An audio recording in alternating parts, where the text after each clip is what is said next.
कई बार ब्रह्मलोक और कई बार यहाँ जो है आकर के उसका परीक्षण किया, लेकिन कोई फर्क नहीं पता चला। जैसी गाय वहाँ वैसी गाय यहाँ, जितने बछड़े वहाँ उतने बछड़े यहाँ। कहा कि हो सकता है। ब्रह्मा जी को अभी संतोष नहीं हुआ। ब्रह्मा जी ने सोचा कि एक और परीक्षा करके देखें।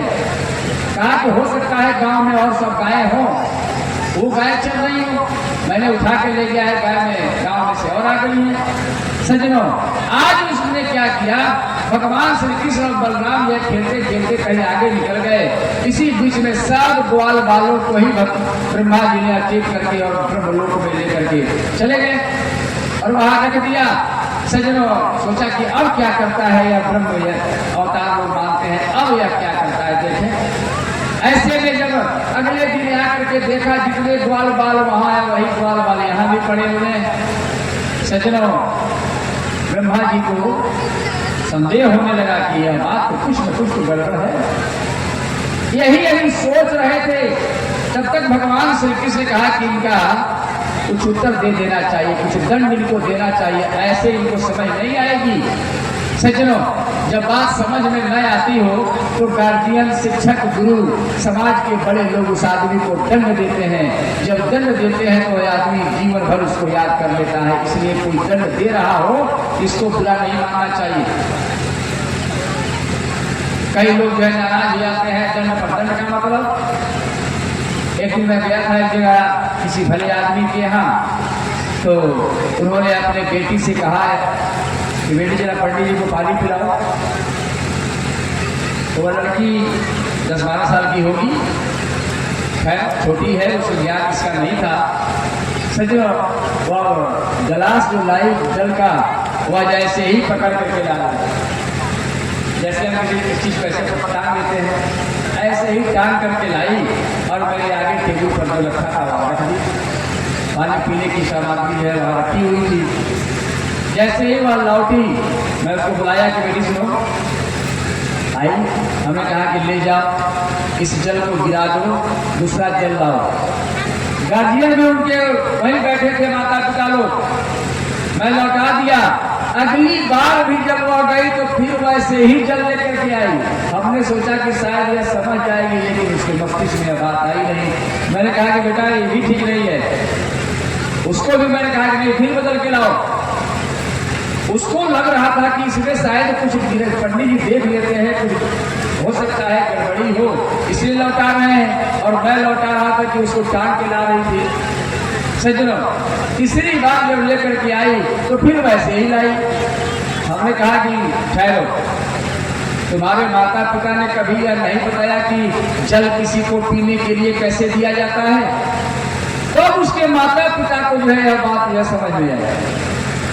तो हम माता पिता हैं, हम दादा दादी हैं, तो हमारा भी कर्तव्य बनता है कि हम बच्चों को अपने घर में शिक्षित करें। छोटी सी बात है, ये कोई बड़ी बात नहीं, लेकिन हमें व्यवहारिक तौर पर जो है इसको मानना चाहिए, जानना चाहिए कि जल किसी को हम पीने के लिए देते हैं तो कैसे देना चाहिए।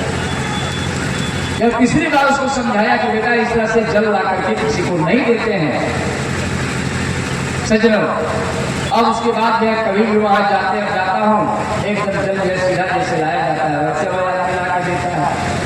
तो कई बार दंड देने से भी जो है आदमी जो है जीवन भर उस चीज को याद रखता है। और यही गुरुकुल की प्रथा है, यही हमारे घर की भी प्रथा है। इसलिए अपने घर में लड़कों, बच्चियों को, बेटों को फ्री मत छोड़िए।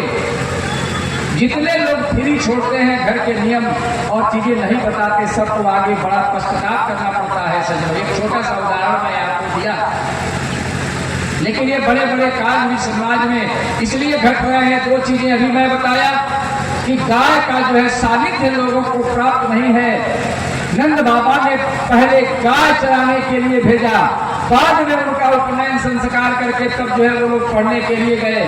पढ़ाई आवश्यक नहीं है।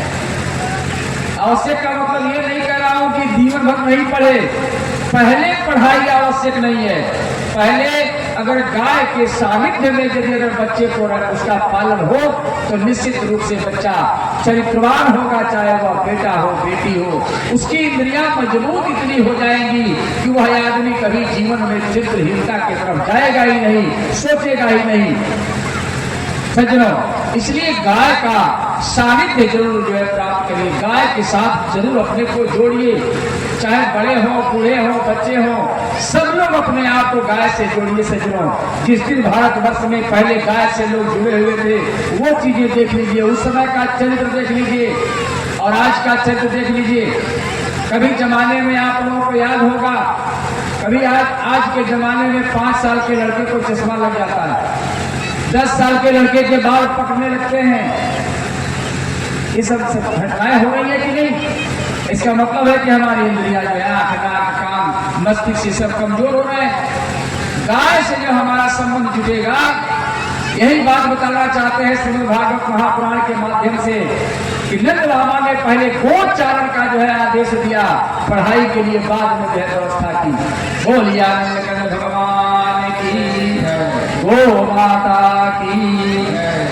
ऐसा है श्रीमद् भागवत, एक एक चीज इसमें सोचने समझने और चिंतन करने वाली चीजें हैं। सज्जनों, कहते हैं वेद व्यास जी महाराज कि ब्रह्मा जी ने जब गोप ग्वालों को भी जो है अचेत करके जब अपने यहाँ लेकर के चले गए, सज्जनों, भगवान ने तब जो है अपनी माया से पुनः एक बार बंसी बजाई।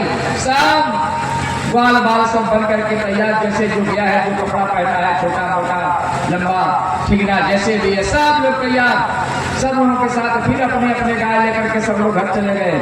सज्जनों, इसके बाद जो है अब ब्रह्मा जी को जब चिंता होने लगी, सोचा कि ये कैसे हो रहा है। कई बार ब्रह्मलोक में, कई बार जब वृंदावन में, कई बार वृंदावन में, कई बार ब्रह्मलोक में आने जाने का क्रम देखा। भगवान ने सोचा कि अब उनको जो है समझाना होगा, दंड देना होगा। सज्जनों, अपना जो है स्वरूप बदला और सीधे ब्रह्मलोक में भगवान श्री कृष्ण चले गए और वहां जाकर के जैसे ही देखा, उनके पहरेदारों ने, द्वारपालों ने, उनके सब सेवकों ने भगवान को प्रणाम किया, अंदर ले गए और सिंहासन जहाँ है ब्रह्मा जी का, उस पर बैठ गए और बैठ के कहा कि सुनो, एक बात आप लोगों से बतानी है, बहुत आवश्यक है। हाँ महाराज, बोलिए। कहा भगवान श्री कृष्ण ने कि बताना यह है कि आजकल जो है राक्षस तमाम सभी देवी देवताओं का अपना स्वरूप बना करके और स्वर्ग में भी विचरण कर रहे हैं, ध्यान रखना। इसलिए कहे ब्रह्मलोक में भी न चले आने। कहा कि महाराज ऐसा? हाँ हाँ ऐसा। जरा कदा अगर कहीं दिख जाए 4 मुंह वाला कोई आदमी, तो उसको धक्के मार के बाहर रहना रखना, अंदर न आने देना। सज्जनों, ब्रह्मा जी का आदेश है, भगवान का आदेश हो गया। सज्जनों, एकदम जो है सारे लोग जो है अपना तैयारी में है। तब तक असली ब्रह्मा जी ब्रह्मलोक में पहुंचे और जैसे ब्रह्मलोक में पहुंचे, जब देखा जो है हमारे सब जो है गण है यहाँ, कोई प्रणाम नहीं कर रहा है। कहा कि इन लोगों को क्या हो गया? जब नजदीक थोड़ा आए, चिल्लाना शुरू किए सब जो है उनके सिपाही दरबार, अरे यार पकड़ा गया, या तो आ गया, और जो है नकली ब्रह्मा हमारे यहाँ आ गया। अब ब्रह्मा जी स्वयं चिंता में पड़ गए कि सब क्या पक रहे हैं। कहा कि क्या पक रहे हो? कहा कि महाराज हमारे मालिक कह दिए हैं कि 4 सिर बना करके हमारा नकल करके जो चारों तरफ लोग घूम रहे हैं, ध्यान रखना, असली नकली की पहचान करनी है। तो हमारे मालिक ने समझा दिया है, तुम नकली हो, चलो यहाँ से भागो जल्दी। अब ब्रह्मा जी को लगा कि भाई तो दूसरा ही खेला यार शुरू हो गया। ऐसे में ब्रह्मदेव ने कहा कि मैं तुम्हारा असली ब्रह्मा हूँ। कहा कि तुम नकली हो। सब लोगों ने कहा कि तुम नकली हो। अच्छा तो तुम्हारा मालिक कहाँ है जी? कहा कि अंदर बैठे हैं। अंदर बैठे हैं? कहा कि चाहे कहा को मैं प्रार्थना करता हूँ, उनको कुछ समझ में आने लगी धीरे धीरे बात भगवान की लीला। सज्जनों, हाथ जोड़ करके कहा कि दे द्वार पालो, जा करके अपने मालिक से कह दो और कृपा करके यदि अगर हमसे मुलाकात करवा सकते हो तो मुलाकात करवाओ। कहा कि ठीक है बैठो।